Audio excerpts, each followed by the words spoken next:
Sejarah renovasi Ka'bah. Ka'bah adalah bangunan yang berbentuk kubus yang menjadi pusat ibadah bagi seluruh umat Islam di seluruh dunia. Ka'bah menjadi bangunan pertama yang didirikan atas nama Allah Subhanahu wa Ta'ala untuk menyembah dan mengesahkannya. Maka Ka'bah kemudian dikenal dengan sebutan Baitullah, rumahnya Allah di bumi ini. Orang yang pertama kali mendirikan Ka'bah adalah Nabi Ibrahim alaihissalam, dibantu oleh putranya Nabi Ismail alaihissalam. Nabi Ibrahim mulai membangun Ka'bah sesuai dengan perintah Allah Subhanahu wa Ta'ala. Hal ini dikisahkan dalam Al-Quran surat Al-Baqarah ayat 127. Adapun bahan bangunan Ka'bah pada saat itu didatangkan dari 5 gunung, yaitu Gunung Tursina, Turzita, Libanan, Judi, dan Gunung Nur. Proses akhir pembangunan Ka'bah ditandai dengan peletakan Hajar Aswad di pojok tenggara Ka'bah.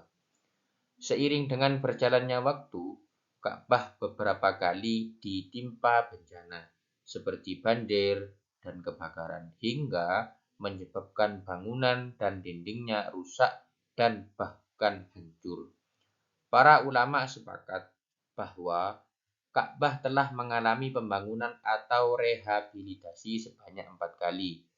Pertama, pembangunan Ka'bah dilakukan Nabi Ibrahim alaihissalam dan putranya Nabi Ismail alaihissalam sesuai yang dijelaskan di dalam surat Al-Baqarah ayat 127. Nabi Ibrahim membangun Ka'bah atas perintah Allah Subhanahu wa Ta'ala. Ketika itu, Nabi Ibrahim meninggikan bangunan Ka'bah hingga 7 hasta dengan panjang 30 hasta dan lebar 22 hasta. Sementara pendapat lain menyebutkan kalau tinggi Ka'bah adalah 9 hasta.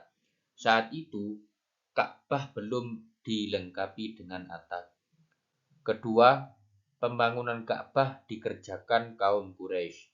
Beberapa tahun sebelum Nabi Muhammad SAW diangkat menjadi nabi, banjir bandang menerjang Mekah hingga menyebabkan sebagian dinding Ka'bah roboh. Kaum Quraisy kemudian membangun kembali Ka'bah yang rusak itu. Nabi Muhammad SAW pada saat itu diperkirakan berusia 35 tahun juga ikut serta dalam pembangunan Ka'bah. Beliau mengangkut batu di atas pundaknya dengan beralaskan selembar kain. Beliau bahkan sempat tersungkur ketika membawa batu-batu itu. Ketika pembangunan selesai, suku-suku berselisih untuk menentukan suku mana yang paling berhak untuk meletakkan Hajar Aswad ke tempat asalnya. Nabi Muhammad SAW mengusulkan agar Hajar Aswad ditaruh di atas lembar kain. Sementara perwakilan dari suku-suku yang berselisih itu masing-masing memegang ujung kain untuk kemudian mengarahkan batu hitam itu ke tempat semula. Semua sepakat dengan usul Nabi Muhammad SAW itu. Pada pembangunan kedua ini, Ka'bah ditinggikan hingga 18 hasta. Namun panjangnya dikurangi menjadi sekitar 6,5 hasta dari panjang sebelumnya yaitu 30 hasta.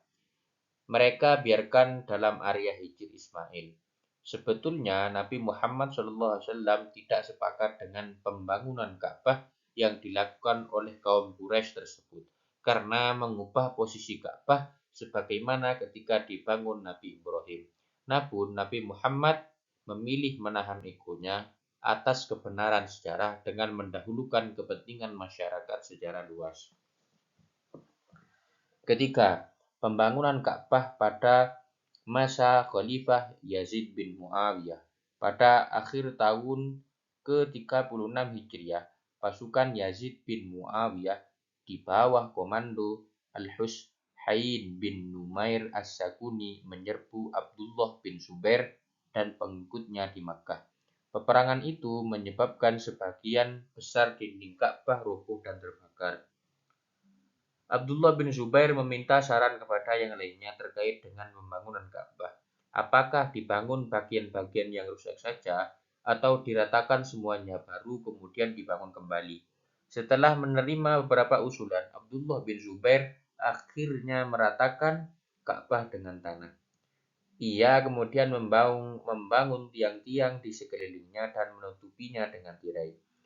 Abdullah bin Zubair menambah bangunan Ka'bah 6 hasta dari yang dulu dikurangi kaum Quraisy. Ia juga menambah tingginya 10 hasta dan membuat 2 pintu. Satu pintu untuk masuk dan satu lagi untuk keluar.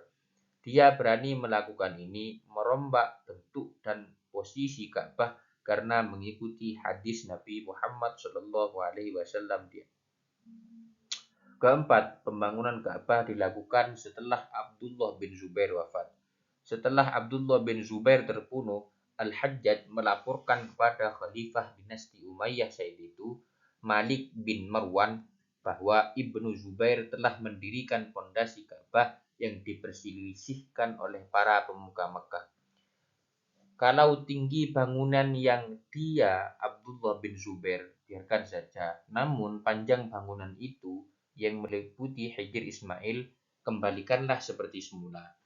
Dan tutuplah pintu yang dia buka. Perintah Malik bin Marwan kepada Al-Hajjaj. Al-Hajjaj kemudian meratakan dan membangun kembali Ka'bah seperti sebelum Abdullah bin Zubair mengubahnya.